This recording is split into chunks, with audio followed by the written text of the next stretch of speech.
Bom dia, irmãos. Vou pedir vocês para abrirem Salmo 63. Salmo 63. A gente vai ler até o verso 5, tá? Porém, provavelmente eu vou pregar até o 3, tá? Salmo 63, do 1 ao 5. Ó Deus, Tu és o meu Deus, eu te busco ansiosamente, a minha alma tem sede de Ti. Meu corpo te almeja, como terra árida, exausta e sem água. Assim quero ver-te no santuário, para contemplar a Tua força e a Tua glória. Porque a Tua graça é melhor do que a vida, os meus lábios te louvam. Assim eu te bendirei enquanto viver, em Teu nome levanto as mãos. Como de saborosa comida se farta a minha alma, e com júbilo nos lábios a minha boca te louva. Até aí. Bom, a gente tem aqui um salmo de Davi, né? Dá um breve contexto do salmo. A gente tem um salmo de Davi, da época que ele já era rei, certo? E o local em que ele compõe esse salmo é no momento que ele está, provavelmente que ele está no deserto de Judá, fugindo, agora não mais de Saul, porque ele já é rei, né? Ele está fugindo de seu filho Absalão, que desejava matá-lo para usurpar, para tomar o trono de seu pai e governar sobre Israel. Então, acho que isso é algo para nós pensarmos, né? Ele está numa situação em que ele está fugitivo, ameaçado de morte pelo seu próprio filho e em um lugar inóspito, num lugar deserto, árido, sem água, numa situação de necessidade, profunda necessidade básica, fundamental, que é a necessidade de água.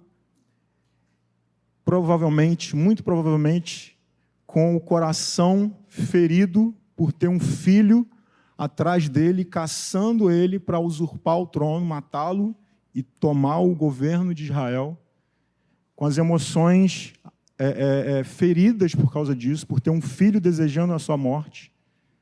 E ele está nesse lugar deserto, sendo fugitivo. Então, quero que você pense um pouco sobre isso, o deserto. Né? Ele está agora não num vale da sombra da morte, né? Sombra da morte tem a ver com ameaça, né?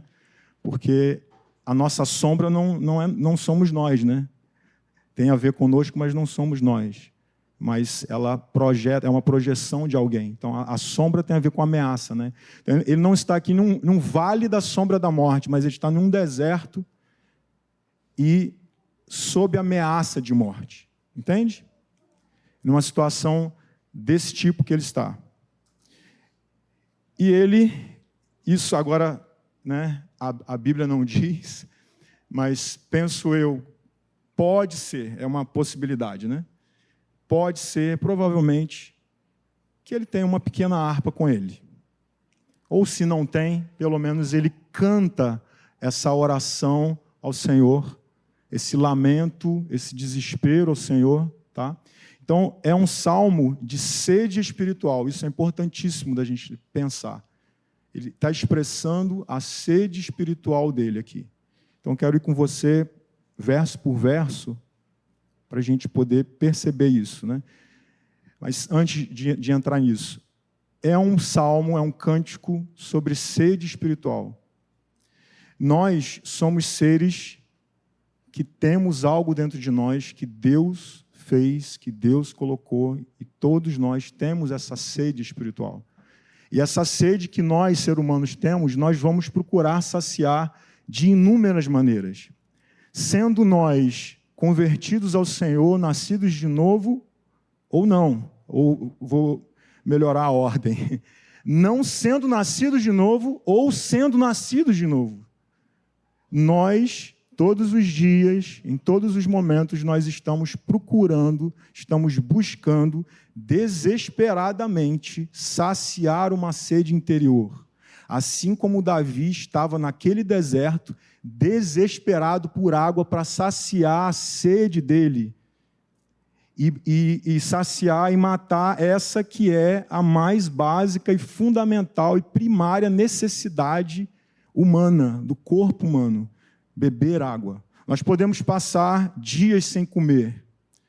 Para uma pessoa morrer de fome, vai demorar um bom tempo, porque o próprio corpo dela, as células, o seu organismo vai começar a se alimentar de si mesmo, da gordura que há, dos nutrientes que há no nosso corpo. Mas água é algo muito básico, muito essencial. E Davi está nessa situação e ele faz uma comparação dessa sede física que ele provavelmente estava passando, aquela necessidade no deserto, com a sede essencial e primária da nossa alma, mas também de todo o nosso ser, que é a sede pela presença, pela pessoa de Deus. Então, vamos no verso 1.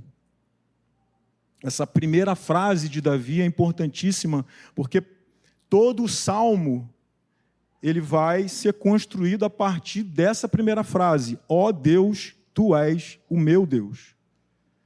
Isso fala para nós de quê? De um relacionamento, de uma amizade, de uma comunhão, em que Davi sabe que entre todos os deuses, todos os falsos deuses ao redor, Deus, e aqui a palavra é Elohim, que é traduzida por deuses, e também era usada para se referenciar a deuses pagãos, ele usa essa palavra, Elohim, tu és o meu Deus. Então ele está deixando claro que Deus, existe um único Deus. A Santíssima Trindade, ele está se referindo a Deus, ele não está se referindo apenas a uma das três pessoas, entende? Mas as três pessoas em um único Deus. E ele diz, você é o meu Deus. Eu sou o seu, e você é o meu Deus. Isso vai falar também de aliança, porque Deus, no decorrer da história, ele foi se revelando aos patriarcas e fazendo alianças com os patriarcas, e estabelecendo um relacionamento em que os patriarcas, o povo de Israel, tinha confiança nele. Então, Davi também está expressando o quê? Você é o meu Deus, eu confio em você, você é tudo que eu tenho e eu me agarro a você. Essa segunda palavra, Deus aí, né? Deus, tu és o meu Deus. Eu não sei para vocês, mas eu acho engraçado isso, essa frase. Deus, tu és o meu Deus. Então ele está falando, Elohim, tu és o meu El. Então essa palavra El, no original, vai nos lembrar a um dos nomes de Deus, que é o El Shaddai. Tanto que em algumas versões, na revista atualizada, essa frase é um pouco diferente. Ó Deus, tu és o meu Deus forte. Que eu creio que expressa bem melhor o que Davi está dizendo para Deus. Elohim, Deus, tu és o meu Deus forte, ou meu Deus poderoso, meu El Shaddai, meu Deus todo-poderoso. Eu posso confiar em ti, eu me achego a ti, você é tudo o que eu preciso. E eu te busco, eu estou passando o dedo na Bíblia, mas seria aqui, entende? Eu fiz assim, gente, ó, touch screen. Só para descontrair. Eu te busco ansiosamente, ou intensamente, ou de todo o coração. O restante do versículo. A minha alma tem sede de ti, meu corpo te almeja, como terra árida ou seca, exausta e sem água.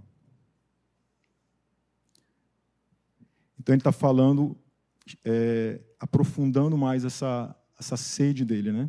Deus, tu és o meu Deus, eu te busco ansiosamente, ou de madrugada, em algumas versões, na revista corrigida. De madrugada eu te busco.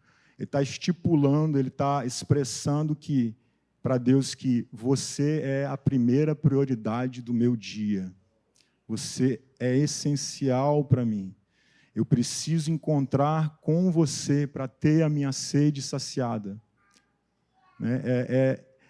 a expressão mais simples, mais profunda e de coração de Davi. Ele está dizendo que Deus é fundamental para o dia dele. Eu te necessito, né? Falando um pouco sobre necessidades, né? Nós somos seres criados com essa necessidade de relacionamento com Deus. Quando ele fala, Deus, tu és o meu Deus, ele está relembrando para si mesmo, expressando para Deus que ele tem esse relacionamento de aliança com esse Deus de aliança com seus antepassados. Abraão, Isaac, Jacó, Moisés.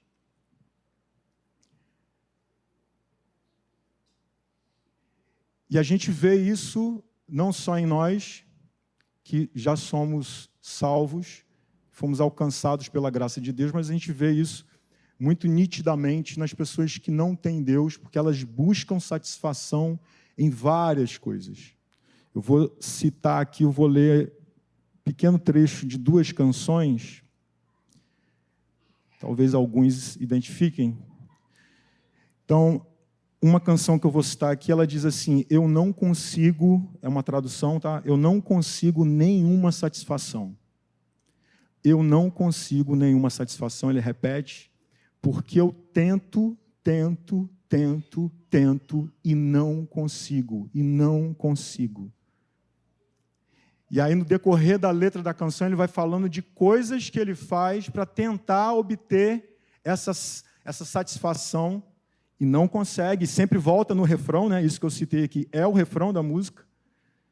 Eu não consigo nenhuma satisfação, porque eu tento e não consigo. E ele termina os últimos versos, antes de voltar nesse refrão, ele diz assim, você não vê que eu estou numa maré de derrotas? Que derrota? Buscando satisfação em várias coisas, em várias fontes, mas sem conseguir. E eu não consigo. E ele termina esse verso falando, não consigo, e volta no refrão. Uma outra canção que eu quero citar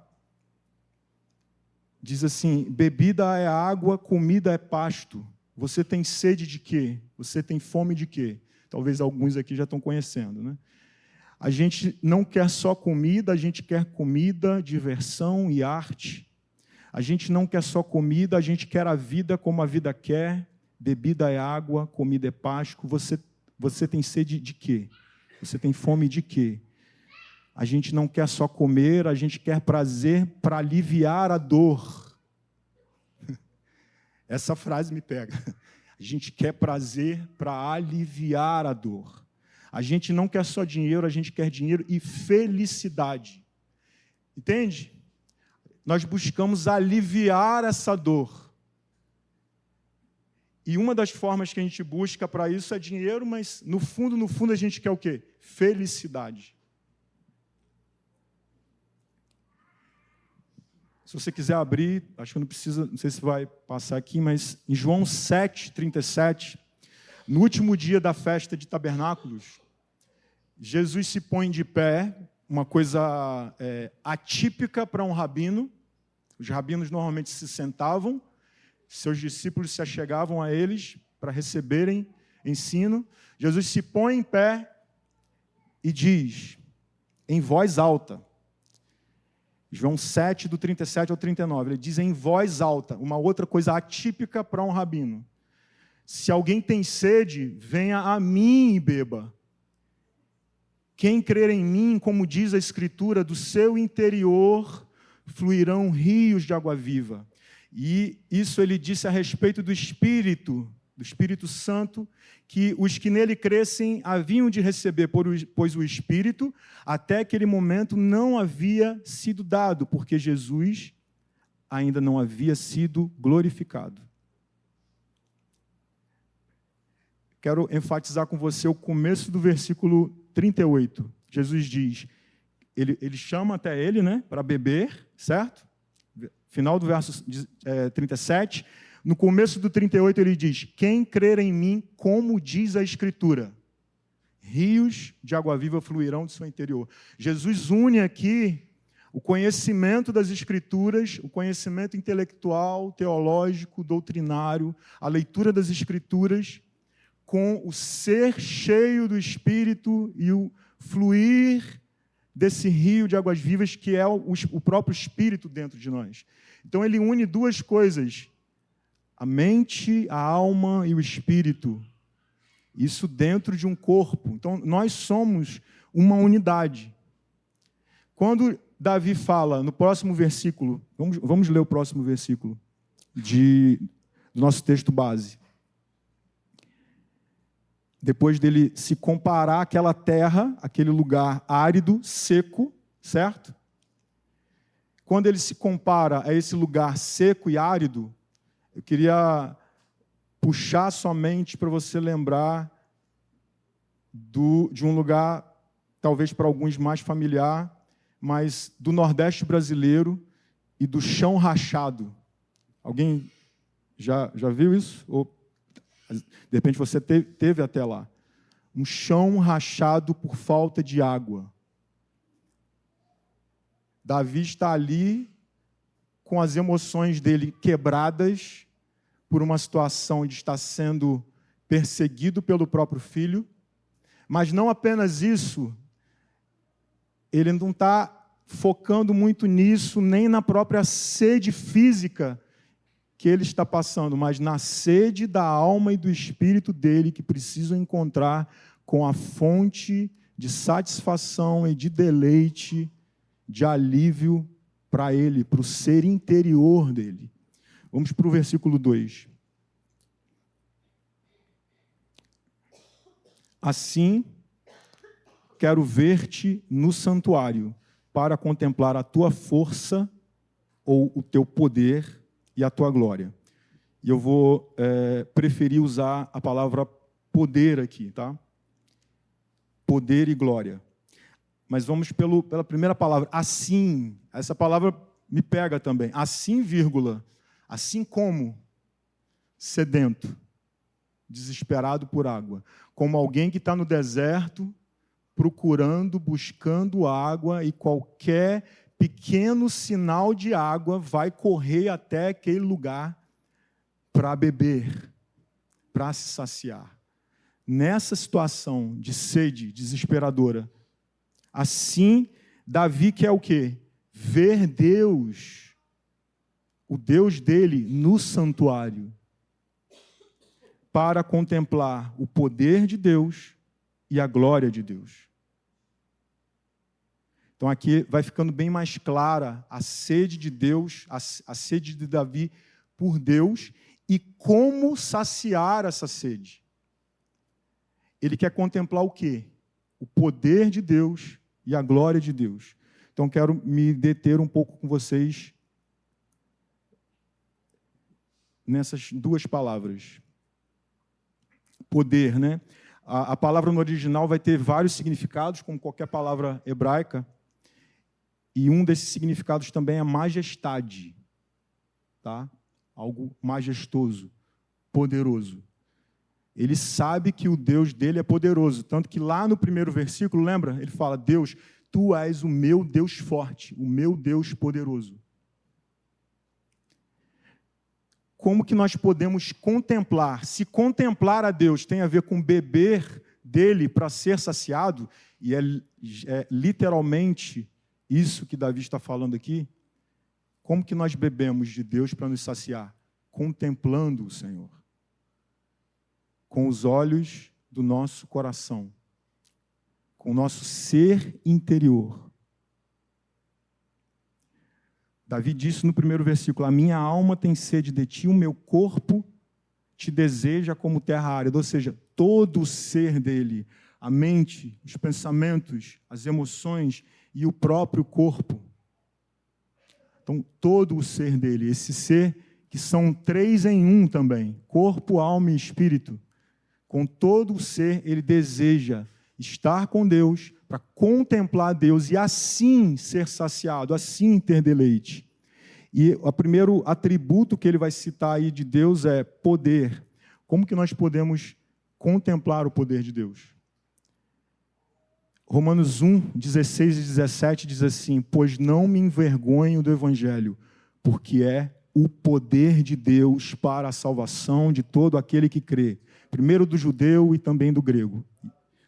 Vamos ficar com esse versículo. O poder de Deus pode e é visto no Evangelho, especificamente em algo muito mais central no Evangelho. O quê? No Cristo crucificado.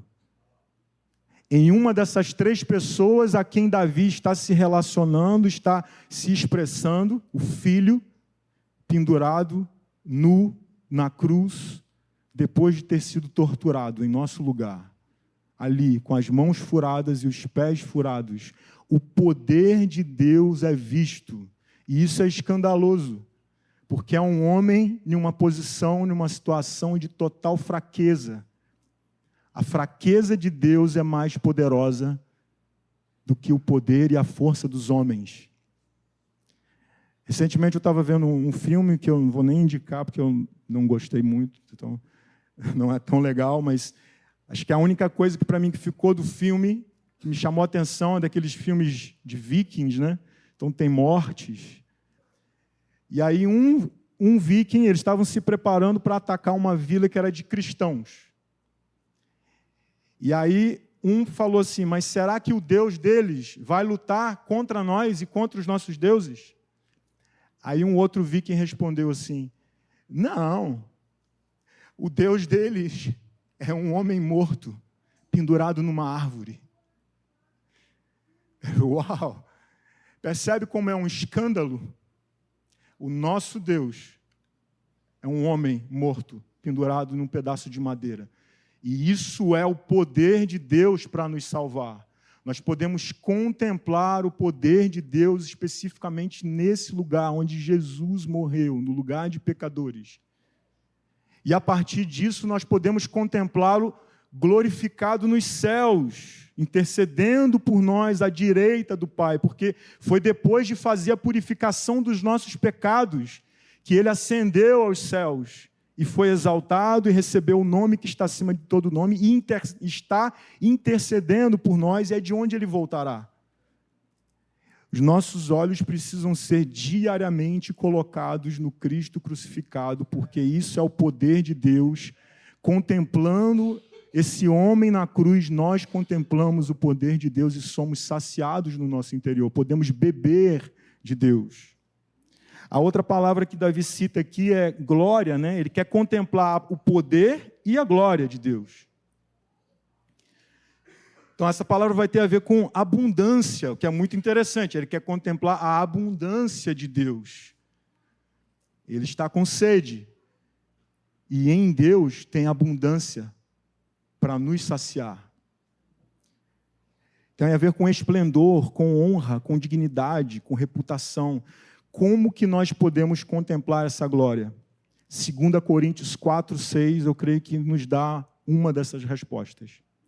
Que diz assim: porque Deus que disse, das trevas resplandeça a luz, Ele mesmo resplandeceu em nosso coração para a iluminação do conhecimento da glória de Deus na face de Jesus Cristo. Então, a glória de Deus é vista na face de Jesus Cristo. Nesse homem pendurado na cruz, nós vemos o poder de Deus e vemos a glória de Deus. É como se isso abrisse os nossos olhos, como cegos de nascença que somos, que éramos, nascemos cegos, e o Deus que no princípio disse, haja luz, e houve luz, quando nós ouvimos o Evangelho, esse Deus falou, resplandeça, brilha a luz do Evangelho, e os nossos olhos do coração abriram, nós podemos ver esperança, salvação, a glória de Deus em um homem pendurado na cruz. E assim nós temos a nossa sede saciada. E essa sede, creio eu, não é saciada de uma vez por todas, porque nós temos sede. E nós, assim como qualquer pessoa não nascida de novo, nós vamos estar procurando isso. Em que fontes nós temos procurado saciar a nossa sede?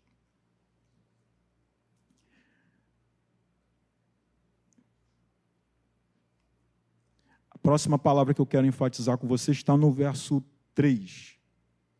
Diz assim, vou ler o 2 e o 3 só para a gente relembrar o contexto, tá? Assim, ou seja, sedento, desesperado, quero ver-te no santuário, para contemplar a tua força e a tua glória, porque a tua graça é melhor do que a vida, os meus lábios te louvam. Graça ou amor aqui, que é a palavra que vai ser traduzida, é o hesed, né? Vai falar de amor leal, de fidelidade, de graça, de misericórdia.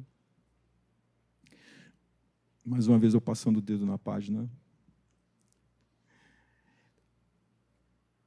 Apocalipse 1, do 5 ao 6, diz assim, e da parte de Jesus Cristo, a fiel testemunha, o primogênito dos mortos e o soberano dos reis da terra, aquele que nos ama e pelo seu sangue nos libertou dos nossos pecados e nos constituiu reino, sacerdotes para o seu Deus e Pai. A Ele a glória e o domínio para todo sempre. Amém. Aquele que nos ama e pelo seu sangue nos libertou dos nossos pecados. Amor, graça, favor de Deus. Então, Davi diz o que aqui? Porque a tua graça é melhor do que a vida. Os meus lábios te louvam. E esse louvor aqui tem a ver com gritos de alegria, com brados de alegria, como se ele tivesse cantando sobre as vitórias de Deus, o triunfo de Deus em batalhas. Jesus venceu a morte, Jesus venceu principados e potestades através de sua morte e de sua ressurreição. E isso expressa para nós a graça, o favor de Deus que nós não merecemos. E isso é fonte de satisfação e deleite para nós. Deus nos salvou, tudo que Ele fez em Cristo para nos salvar, não foi apenas para nos livrar do inferno. Não foi apenas para nos dar vida eterna. Foi para que nós fôssemos felizes nele. Ao nos deleitarmos e termos prazer nele. Ele nos salvou para si mesmo, para estarmos com ele. Esse Deus que em vários textos ele vai expressar de maneiras um pouco diferentes, dizendo, eles serão o meu povo e eu serei o seu Deus. Percebe o que o Davi diz lá no começo tem a ver com isso? Eu serei o seu Deus. Eles serão o meu povo e eu serei o seu Deus. Davi, quando fala, tu és o meu Deus, ele sabe disso. Ele sabe muito bem a que Deus ele está elevando os seus olhos, a sua necessidade, o seu desespero, a esse Deus de aliança, esse Deus poderoso para salvar e poderoso para manter salvo, esse Deus glorioso e esse Deus cheio de graça. Ele é todo poderoso, ele é todo glorioso e ele é todo gracioso ou todo amoroso, a ponto de entregar o seu próprio filho para que nós pudéssemos estar com ele e termos a nossa sede saciada. Diariamente, ao abrirmos as nossas Bíblias, nós podemos contemplar esse Deus e beber desse Deus. Ao lermos sobre o Evangelho, ao lermos sobre esse Deus e ao transformarmos as palavras das Escrituras em palavras nossas, em orações que nós declaramos a esse Deus, para podermos contemplá-lo, para termos os olhos do nosso coração iluminados e bebermos, olhando para o poder dele, para a glória dele e para a graça dele. Amém? Vamos orar. Pai, eu te peço que o Senhor nos capacite a vermos o Evangelho, a vermos o teu poder, a tua glória e a tua graça em qualquer livro das Escrituras. A sabermos que a boa notícia de que você nos salvou para termos deleite e nos satisfazermos em Ti, pode ser vista em qualquer um dos livros da Bíblia. Nós elevamos os olhos do nosso coração nessa manhã juntos a Ti, Senhor. Lembramos da cruz, onde o príncipe da vida se entregou por nós.